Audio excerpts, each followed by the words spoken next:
These woods sure do get dark and cold at night. Good thing we got this fire going. Looks like it's going to be burning for another 30 minutes or so. Want to hear a campfire story to pass the time? Let's see. Have you ever heard the story of the Bell Witch hauntings? Okay, well, then here goes. I grew up in northern Tennessee, so naturally I heard the story all the time. I've heard the story told many different ways, but I'm going to tell it the way my grandpa told it to me. He first told me this story on a night like this while we were camping. You see, over the years, the stories surrounding these hauntings have become legends in Appalachia. But even at the time in the early 1800s, word spread quickly and captivated people. I even heard that the future 7th President of the United States, Andrew Jackson, who lived in the area of the hauntings, took 5 other men on a trip to the farm to investigate. On the way to the Bell farm, one of their 2 wagons got stuck in the mud, which naturally they blamed on the witch. As they camped on the property later that night and sat around a fire much like this one, telling old war stories, one of the men started wildly convulsing. Not much else is known about their visit, but they left the next morning, so something forced these brave war hero tough guys off the property. But I'm getting ahead of myself. Let's go back to the beginning. It all started in the early 1800s, 1804 if my memory's right. You see, a guy named John Bell outgrew his farm in North Carolina, so he moved his wife and kids to a bigger property in a remote part of Tennessee. It was extremely rural, and a few families lived in the area. But given John's outgoing and friendly personality, he quickly became very popular with the others in the area. And so, over the course of the next decade plus, the growing family settled into their life on the new farm. John and his wife Lucy had 3 more kids, now totaling 9. But that normal, peaceful life was about to change for good. One day, about 13 years after first moving onto the property, John was walking the farm like he did every day. Suddenly, he heard a rustling in his cornfield. He suspected that it was something normal, like a group of turkey hens that roamed the property, or maybe a deer. But what he saw as he pushed through a few rows of corn was anything but normal. Standing in front of him was some abomination that shook him to his core. What he later described seeing was a creature with the body of a dog and the head of a rabbit. That's right, body of a dog and the head of a rabbit. I mean, walking through a dang cornfield is creepy enough, but just imagine stumbling on that. Anyways, the thing just stared back at him with almost dead eyes. John happened to have his gun on him.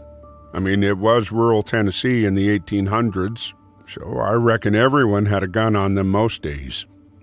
So he raised his gun and fired off a shot, but somehow the normally accurate John missed his target, and the thing just took off running out of the field and into the woods. If all that wasn't odd enough, as John gathered himself and walked to where the dog-rabbit thing was, he saw no sign of paw prints or broken corn. John was a practical man, so he didn't tell anyone about the experience at first because he just chalked it up to something odd but explainable. That day would mark the day that life went from normal to anything but normal. The second set of odd occurrences started a few months after the incident in the cornfield. 2 of the Bell daughters and 1 son were in the family living room when they heard knocking on the outside of the house. Assuming it was a neighbor, they got up to see who it was. But all at once, the knocking started all around the outside of the house. Almost like whoever was doing it was circling around the house and knocking. This knocking continued for days, and every time the family got up to investigate by looking through a window or walking outside, the knocking stopped and they saw no one. Again, just like with the cornfield incident, there were no footprints or signs that anyone had been outside the house. Like I said before, John was practical and well-respected. So he told his wife and kids not to mention anything about this to anyone outside the family.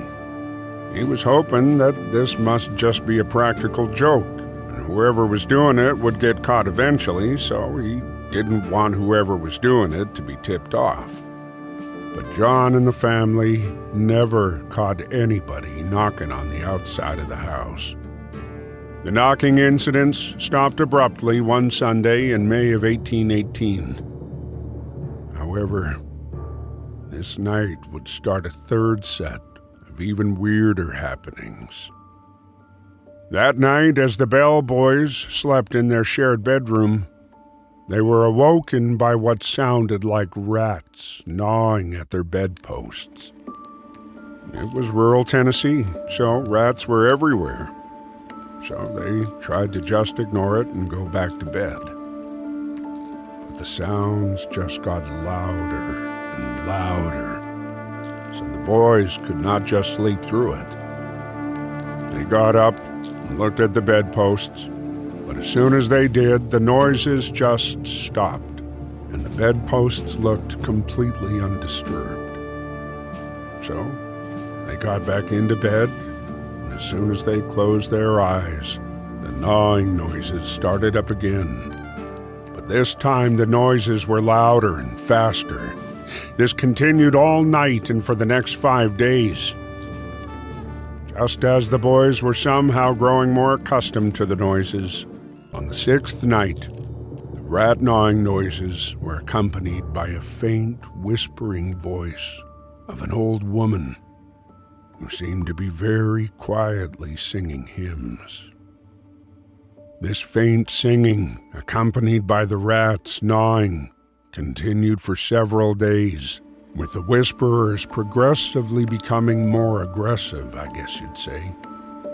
John reiterated to his kids that they need to keep this information inside the family. But one night, one of the daughters was asleep in her bed and woke to what felt like someone pulling her hair and punching her in the arms. Whoever or whatever was doing this to her kept this up until the daughter just started screaming. John burst through the door and abruptly the hair pulling and punching stopped. After John saw the look on his daughter's face, along with her disheveled hair and welts on her arms, John broke his vow of silence. John reluctantly started sharing his story with his neighbors. The Bell's farm was nestled along the Red River, which was just off the Cumberland River in a town actually called Red River. The people of Red River had grown to love John and the family, so naturally they wanted to do whatever they could to help the family. In fact, one night, a neighbor spent the night at the house to see or hear firsthand what the Bell family was experiencing. And in fact, that neighbor did experience the same insane things that John had talked about. He heard the rats gnawing and the old woman softly singing hymns. He was so terrified that he left the next morning and never returned to the house. Other neighbors believed John as well, but assumed that one of the kids wanted attention and somehow orchestrated the whole thing. So, more neighbors stayed at the house overnight to try to prove that someone in the family was responsible for the happenings. Every time a visiting neighbor reported the same crazy things, and none of the kids or family members were unaccounted for when they happened, so the kids could not have been responsible. Gradually, people started to notice alarming changes in John. He just seemed to be a shell of himself. Normally engaging and friendly, he now kinda looked at you with a far-off look, as if he just wasn't all there. Maybe it was the lack of sleep or the constant stress, but people grew very concerned for John. Up until that point, John had seen that creature with the body of a dog and the head of a rabbit, and they heard all these terrifying noises, but they had never seen a person that was responsible for these events. That all changed one day, as one of the other daughters, named Betsy, walked out of their house to gather some eggs from the barn. As she walked towards the barn, she saw someone to her side that she had not noticed before. She was, of course, startled, but she assumed that the person was a neighbor. The person walked towards the house that Betsy had just left. As Betsy peered over at the person, she saw a woman in a long black dress with a bonnet on her head, walking with her head down. Again, Betsy thought this must be a neighbor, so she called out and waved, but the woman just kept walking slowly to the house. Cautiously, Betsy started following the woman, studying her as she approached the woman from behind. She got about 5 feet from the woman and said, "Hello," in a louder voice. Just then, the woman stopped, threw off her bonnet, and started pulling at her hair. Betsy was horrified to see mats of hair falling from the woman's hands and onto the ground. So, terrified Betsy took off running past the woman and back towards the house, never looking back. Frantically, she burst through the front door and closed it. One other sister and a brother were home at the time, and they were alarmed by their sister's demeanor. Betsy somehow stammered and stumbled out some sentences telling them what she saw. The brother walked quickly to the window, and he saw this woman in black put her bonnet back on and walk slowly towards the house. After everything they'd been through, he was sick and tired of whatever was haunting his family, so he ran and got a rifle. By the time he got back, the woman was now walking around towards the back of the house, but now she was joined by 3 small children dressed in black, slowly walking behind the woman. The Bell son burst through the back door of the house and raised his gun to shoot a warning shot.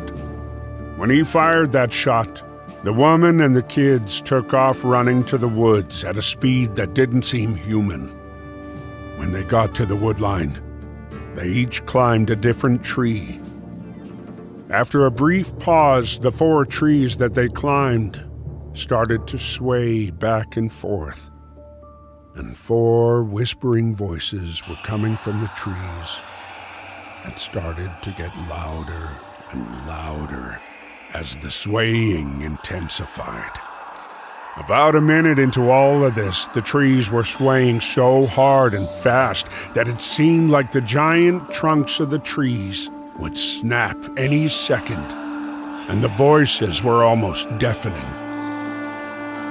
However, all in unison, the swaying and the voices stopped.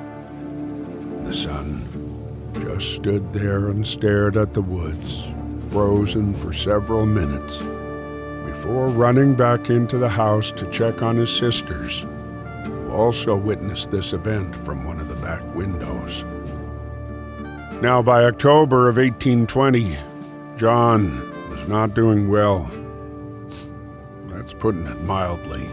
He spent most of his days just laying in bed, expressionless, and staring up at the ceiling. He barely ate or drank, and the few times he did get up and walk around, he'd have strange, unnatural convulsions. He'd just suddenly lose all control of his body and start convulsing on the floor, with his limbs contorting in unnatural positions. These would last a few minutes, and then he would return to normal and walk back to his bedroom, where he just returned to looking up at the ceiling. Clearly, whatever was haunting them was taking its toll on John the most. 9 days before Christmas, John's wife Lucy came to the bedroom to check on John. But he was not moving at all. He was breathing, but other than that, there was no sign that he was still alive. Worried for her husband, she called for one of their sons and told him to look in the medicine cabinet for something to help John. The son dashed to the cabinet and opened it up, but all of the medicine was gone, except for one bottle of smoky dark liquid that no one had ever seen before. As they studied the mysterious vial of liquid, they heard a faint, crackling voice say, "That's what I gave to the old man to help him sleep." Horrified at the sound of the voice, Lucy threw the vial of liquid into the fireplace. When the vial broke in the fire, a huge flame shot up from the chimney. The next day, John was unfortunately discovered dead in his bed.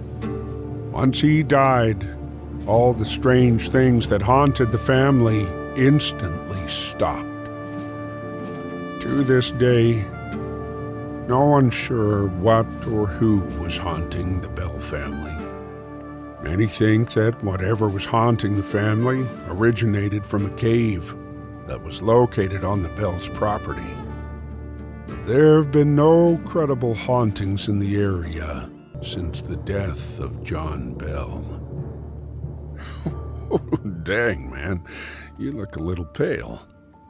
Well, looks like the fire's just about burned out. Hopefully, you get to fall asleep tonight.